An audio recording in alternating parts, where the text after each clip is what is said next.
말씀 보겠습니다. 하나님의 말씀은 고린도후서 10장 3절에서 6절 말씀입니다. 고린도후서 10장 3절에서 6절 말씀 우리 다 같이 한 목소리로 읽겠습니다. 시작.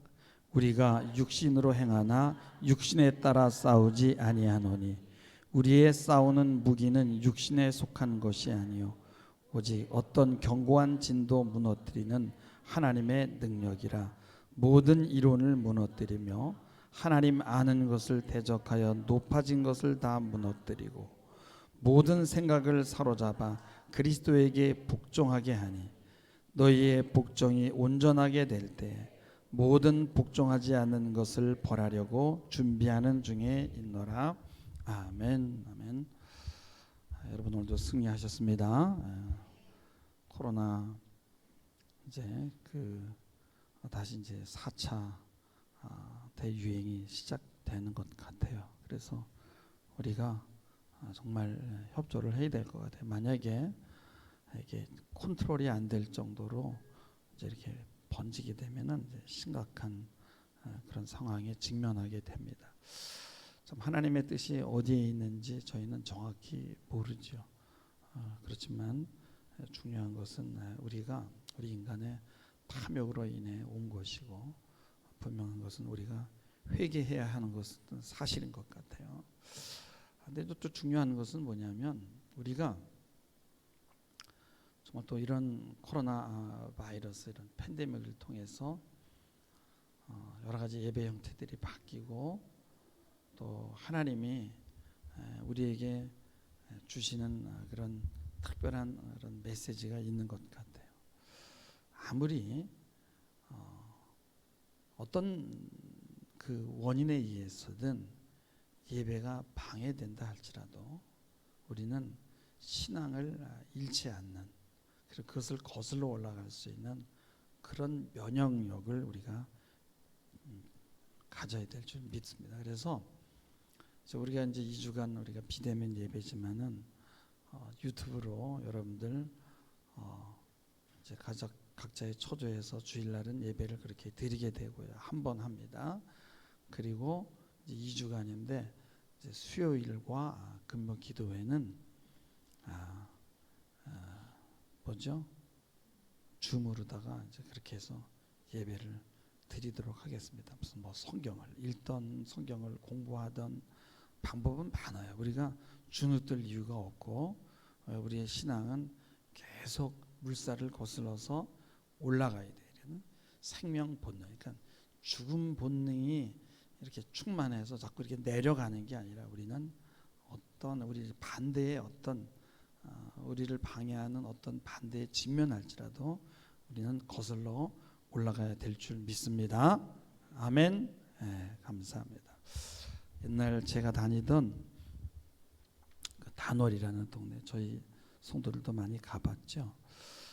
거기에 한 그 마을 사람이 집 주위에서 이 백사를 잡았어요. 그거는 흰 뱀입니다.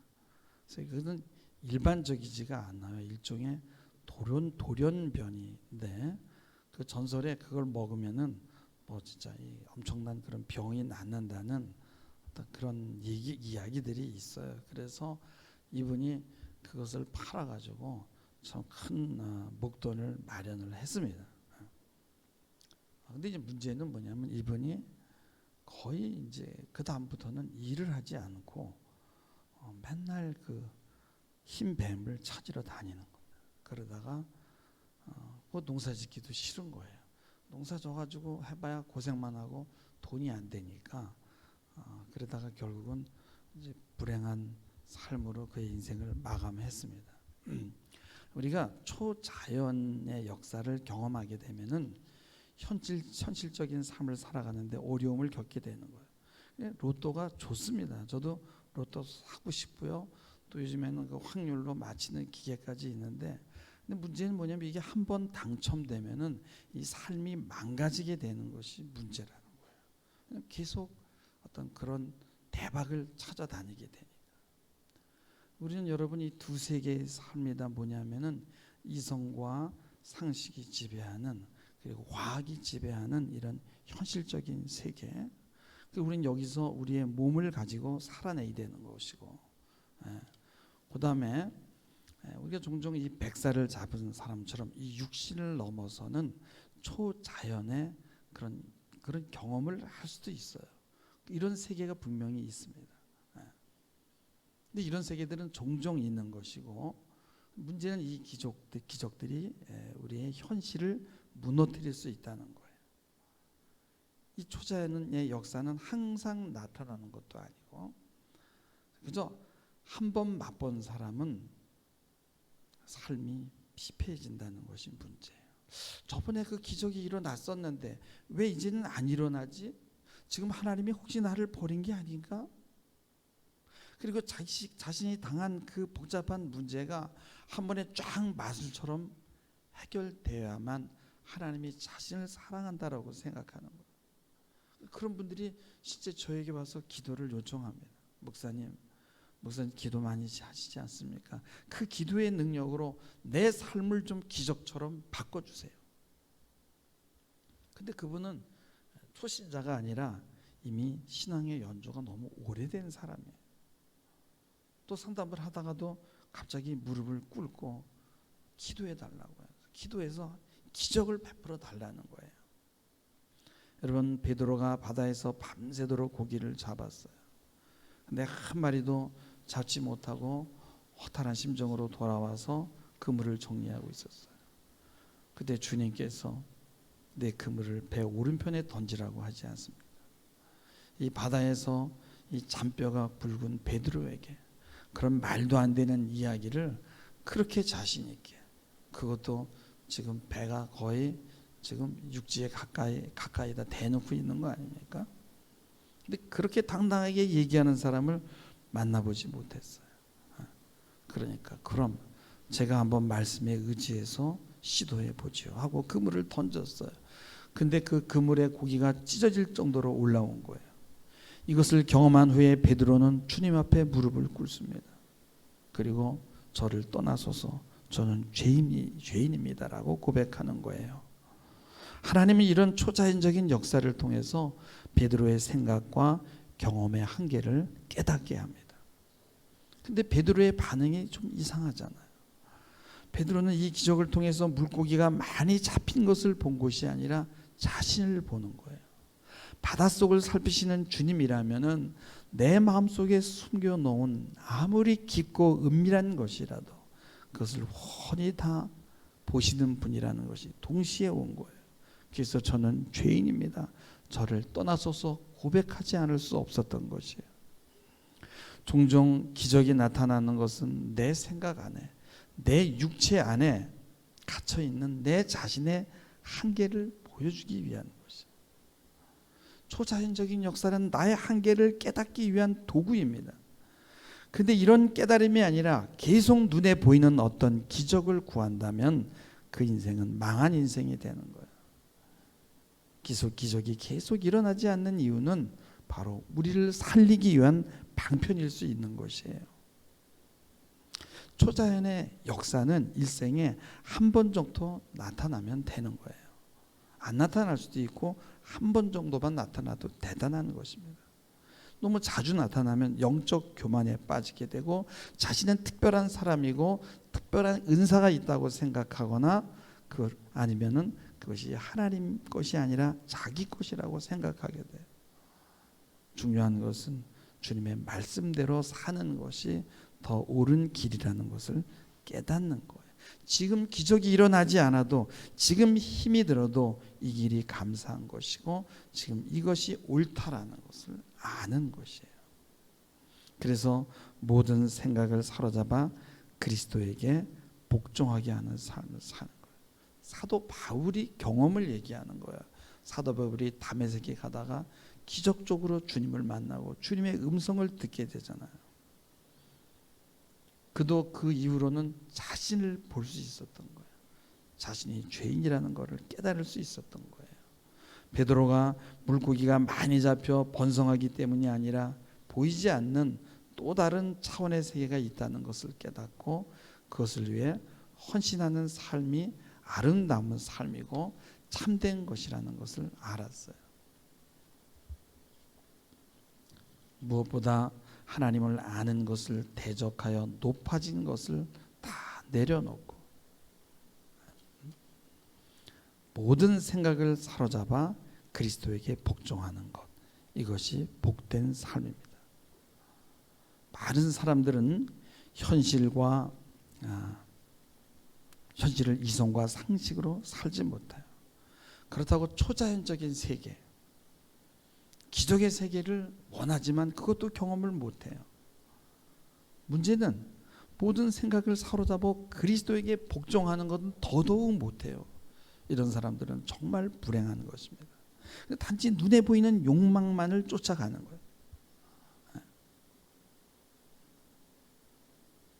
하나님의 말씀은 바로 우리의 이런 모습을 보게 하는 거예요.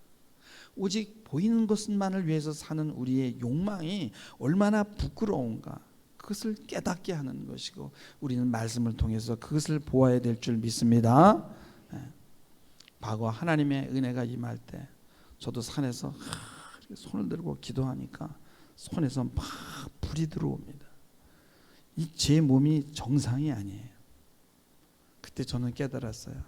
야, 저는 성경을 보면서 삼손이 당나귀 뼈나기로 그냥 수천 명을 막 죽이고 그런 거 보면서 야, 이거 완전히 만들어낸 이야기냐고 생각했는데, 제가 그걸 경험하고 나서 야, 진짜 그런 초자연적인 힘이 삼손에게 있었구나라는 것을 깨닫게 되겠더라고요. 제가요, 그때 자동차를 드니까 자동차가 들리더라고요. 제가 힘이 없는 사람이잖아요. 등치도 작고. 근데 온몸이 막 근질근질해요. 그렇지, 이 에너지가 이게 내가 이걸 얼마 동안 사용할 수 있지, 그 실험하고 싶은 거예요. 그래가지고 그냥 나가서 막 톱질을 하고 장작을 패고요. 하루 종일 막 몸을 혹사하는 거예요. 그냥 한 12시간 쓰고, 새벽부터 저녁까지 한 12시간 쓰고 나니까 완전히 탈진이 되더라고요. 그리고 며칠을 알았어요. 여러분, 몸에 불이 들어오면 몸이 감당을 못하는 겁니다. 하나님이 어떤 힘을 주면 우리는 그것을 선한 것을 위하여 사용하지 못해요. 하나님을 시험하거나 자신의 욕망을 위해서 사용하게 되는 거예요. 삼손에게 엄청난 그런 힘이 주어졌지만 여러분, 그 힘을요, 자신의 정욕을 위해 사용하다가 그는 그 힘으로 인해 죽지 않습니까? 그 김영철의 무슨 동네 탐바퀴인지 그런 프로그램을 어저께 봤는데, 안양이라는 동네를 이렇게 거닐더라고요. 근데 이렇게 길을 걷다 보니까 거기 이렇게 강냉이 이런 곡식을 뻥튀기 한 그런 과자들이 길에 쫙 놓여 있어서 그분이 거기를 들어가는 거예요. 거기 들어가 보니까 하여튼 곡식이라는 곡식은요, 콩이든 쌀이든 옥수수든 다 튀기더라고요. 근데 한 대빵만 넣으면요, 한 자루가 돼서 나오는 겁니다. 근데요, 여러분, 우리는 이야기도 뻥튀기예요. 그래서 우리가 그러잖아요. 야, 뻥치지 마. 응? 부풀리지 말라는 거예요. 있는 그대로 하라는 거예요. 근데 거기서 그런 이야기를 하더라고. 아, 돈도 이 기계에 넣고 뻥 튀길 수 있으면 얼마나 좋을까요? 그러더라고요. 정말 사람들은 이 돈을 뻥튀기 하려고 해요. 근데 모든 문제가 바로 여기서 나오는 거예요. 심지어는 자신의 신분도 명예도 옥수수와 콩과 쌀을 뻥튀기 하듯 튀기려고 그래요. 그러면 그 본래의 맛이 사라지고 전혀 다른 맛이 나타나죠. 그러나 여러분, 쌀, 콩, 옥수수로 그 맛을 내는 게 좋은 것 같아요. 현실에서 우리는 우리의 모든 생각을 다 사로잡아 그리스도에게 복종케 하는 것, 이건 참 어렵지만 정말 가치 있는 삶이고 가장 아름다운 삶이에요. 복종을 온전하게 했는데도 삶은 여전히 힘들 수 있어요. 그러나 여러분, 그것이 복된 삶임을 믿으시길 주님의 이름으로 축원합니다. 주님은 요한계시록에서 빌라델피아 교회에게 인내의 말씀을 지켰은즉 장차 온 세상에 임할 시험의 때에 너를 지켜 그 시험의 때를 면하게 하겠다라고 말씀합니다. 여러분, 인내의 말씀을 지키는 것 자체가 지금 큰 시험을 통과하는 것이라서 더 시험 받을 일이 없는 거예요. 그래서 말씀대로 사는 것은요, 정말 인내가 필요한 거예요. 그리고 엄청난 일을 해내는 거예요. 여러분, 삶이 멋지고 크고 화려한 것이 반드시 좋은 것이 아니에요. 여러분, 하나님이 사랑하는 인생인데 여러분, 그 인생이 잘 나가보세요. 교만해집니다. 교만을 피할 방법이 없어요. 그래서 하나님은 다른 것으로 치잖아요. 사람들이 알아요. 교만하지 말아야 된다는 걸 알아요. 그리고 노력을 합니다. 그런데도요, 그게 너무 어려워요. 겸손하게 된다는 게 그렇게 쉬운 일이 아닙니다. 여러분, 잘 되고 몸이 높아지면요, 마음은 원하는데 몸이 말을 안 들어서 몸이 교만을 떠는 거예요. 몸이 낮으면 교만해질 마음이 높아져도요, 몸이 마음을 끄집어내려. 네 주제를 알아. 그래서 교만을 면할 수 있는 거예요. 여러분, 비상적으로 보면 정말 우울한 상황인데 정작 본인은 우울하지 않을 수 있어요. 여러분, 시어머니가 며느리를 핍박합니다. 그런데 여러분, 남편의 사랑을 독차지하고 있으면 견딜만 한 거예요. 하나님과 긴밀한 교제, 남들이 알지 못하는 것을 아는 특권, 여러분, 이런 것을 누리고 있는 사람에게 외적으로 보이는 것 그렇게 중요하지 않습니다. 신앙은 나의 부족함과 나의 죄성을 보고 나의 교만을 내려놓는 거예요. 하나님 아는 것을 대적하는 것이 바로 교만입니다. 교만은 하나님 아는 것을 방해하고, 그리고 나의 한계에 갇혀서 나를 넘어서는 어떤 것이 있는 걸 보지 못하는 거예요. 여러분, 이 부분요, 정말 골치 아픈 나라잖아요. 세계적인 문제거리잖아요.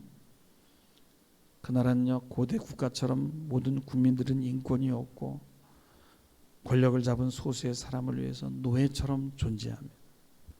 하나님이 이런 북한을 왜 망하게 하지 않는지, 왜 아직 두고 있는지 우리는 몰라요. 하나님은 아십니다. 하나님의 섭리가 있어요.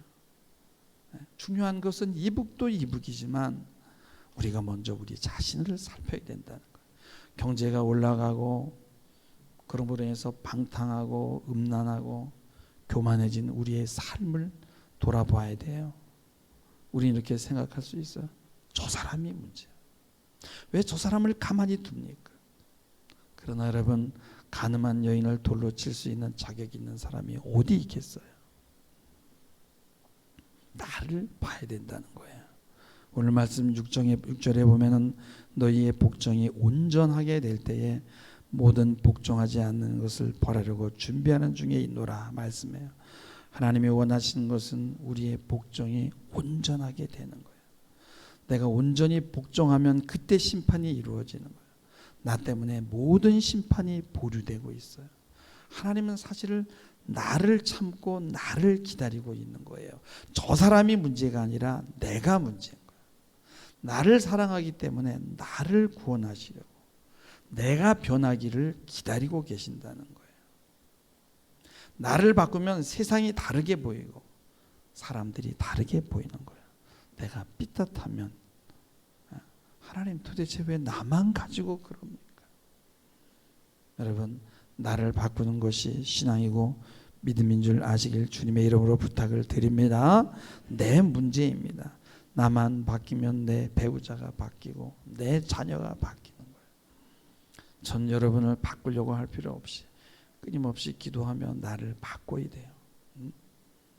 나만 하나님께 복종하고 순종하면 모든 문제가 다 해결이 되는 거예요. 다른 사람의 문제가 아닙니다. 누군가가 마음에 들지 않는다면은 나를 바꿔야 한다는 신호가 오는 거예요. 항상 납니다. 당신이 바뀌면 내가 바뀌는 게 아니라 내가 바뀌면 당신이 바뀌는 거예요. 나만 변하면 되는 겁니다. 어떻게 바뀌고 변합니까? 내가 말씀에 순종하고 복종하고 겸손하면 되는 거예요. 죄라는 건 다른 게 아니라 내가 변하지 않는 거예요. 내가 최고고 내가 왕인 거예요. 그래서 죄는 뭐냐면은 나르시즘이에요. 죄는. 그래서 비판이라는 건 뭐냐?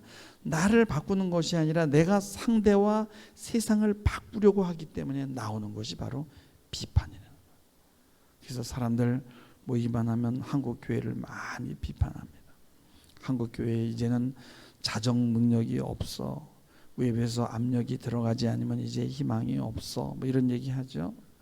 그러나 아직도 자신을 변화시키려는 목사들이 있고 또 그런 교회가 있는 이상 한국 교회에 희망이 있는 줄 믿습니다. 아멘. 나 자신도 온전하지 않는데 자꾸 비판하면 교만하게 되고 더 망하게 된다는 거예요. 하나님은 한국 교회를 걱정하는 게 아니라 바로 나 하나가 변화되고 내가 바뀌어지기를 원하는 거예요. 내가 온전해지면 내 교회가 살아나는 겁니다. 너희의 복종이 온전하게 될 때에 여러분 여기에서 복종에는요 조건이 붙지 않아요. 종이 주인에게 무조건 복종합니다. 주인이 잘못한 것을 지적하는 똑똑한 종은요 해고당합니다. 일을 잘하는 것도 중요하지만 주인을 주인으로서 대우하는 것은 정말 훌륭한 종의 자세인 것이에요. 하나님을 아는 것을 대적하여 높아진 것을 다 무너뜨리고 모든 생각을 사로잡아 그리스도에게 복종하니 주님이 이것을 다른 사람에게 원하는 것이 아니라 나에게 원한다는 거예요. 나만 잘하면 되는 거예요. 하나님 아는 것을 대적하는 것이 바로 불순종이에요. 내 생각은 항상 불순종인 경우가 대부분이에요. 어떻게 순종하느냐? 오늘 3절 4절에 보면 나옵니다. 우리가 육신으로 행하나 육신에 따라 싸우지 아니하노니 우리의 싸우는 무기는 육신에 속한 것이 아니요 오직 견고한 진도 무너뜨리는 하나님의 능력이라. 모든 이론을 무너뜨리며. 그러니까 우리의 씨름은 육신의 싸움이 아니라 영적인 싸움이라는 거예요. 영적인 싸움의 무기는 하나님의 말씀이에요. 그래서 에베소서 6장 14절에 보면은요. 그런즉 서서 진리로 너희 허리띠를 띠고 의의 호신경을 붙이고 평안의 복음이 준비한 것으로 신을 신고 모든 것 위에 믿음의 방패를 가지고 이로써 능히 악한 자의 모든 불화살을 소멸하고 구원의 투구와 성령의 검 곧 하나님의 말씀을 가지라고 했어요. 그래서 마귀와 싸운다는 것은요, 여러분 막 그냥 보이는 이런 육적인 싸움이 아니에요. 내가 온전히 말씀에 순종하는 거예요. 보이지 않는 싸움입니다. 우리가 육신으로 행하나 육신에 따라 싸우지 아니하노니. 육신을 가지고 현세를 살지만은 눈에 보이는 것들을 위해서 싸우지 않는다는 거예요. 보이지 않는 영적 싸움이에요.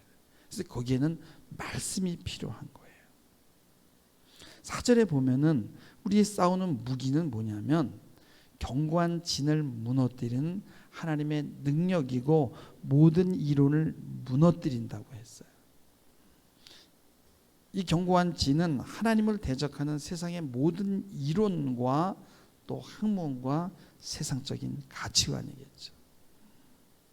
여러분 믿음은요 알고 가는 게 아니라 그냥 믿고 순종하는 거예요. 될 줄 알고 언젠가는 복으로 바뀔 줄을 믿고 가는 거예요. 여러분 요셉이요 자기에게 일어나는 일에 대해서 아무것도 아는 것이 없었어요. 한 가지만 알았어요. 하나님이 지금 함께하고 계신다. 난 지금 하나님을 떠날 수가 없다. 하나님의 말씀을 붙드는 것 외엔 다른 방법이 없다라는 것. 그것만 알았어요. 그래서 자기의 생각을 버리는 거예요. 여러분 인생은요 전쟁터인데 여러분 세상적인 싸움에서도요 여러분 주먹질하고 칼 들고 설치는 놈은 지는 거예요. 그러나 세상 싸움에서도 여러분요, 법을 가지고 두뇌 싸움을 하는 놈이 이기잖아요. 그냥 감정과 몸으로 가면 지는 겁니다.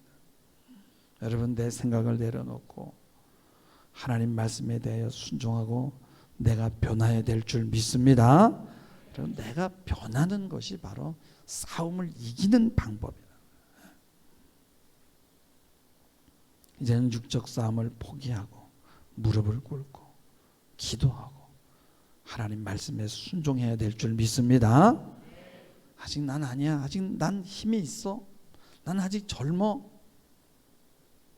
난 잘생겼잖아. 난 이쁘잖아. 아직 난 방법이 있어. 여러분, 하나님이 여러분에게 좋은 것을 줬다면 그것으로 하나님 앞에 영광을 돌리시기를 주님의 이름으로 축원합니다. 자기 생각대로 하려고 하는 것이 불순종입니다. 오늘 말씀합니다. 6절에 너희의 복종이 온전하게 될 때에 모든 복종하지 않는 것을 벌하려고 준비하는 중에 있노라.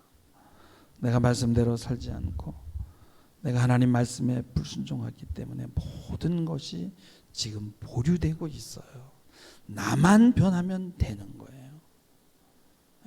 나만 변하면은 내 가정이 바뀌고 내 자녀가 바뀌는 거예요. 나를 먼저 변화시켜야 된다. 여러분 자신을 잘 점검하시고 하나님 말씀에 무조건 복종하며 여러분 살피시기를 주님의 이름으로 다시 한번 부탁을 드립니다. 기도하시겠습니다. 주님, 나와 함께 하신 하나님, 나와 동행하시고 나를 인도하시는, 내 삶을 관여하시고 세미하게 인도하시는 하나님, 그 하나님에게 순종하고 복종하는 길이 바로 복된 길임을 깨닫게 하시니 감사드리며 예수님의 이름으로 기도하옵나이다. 아멘.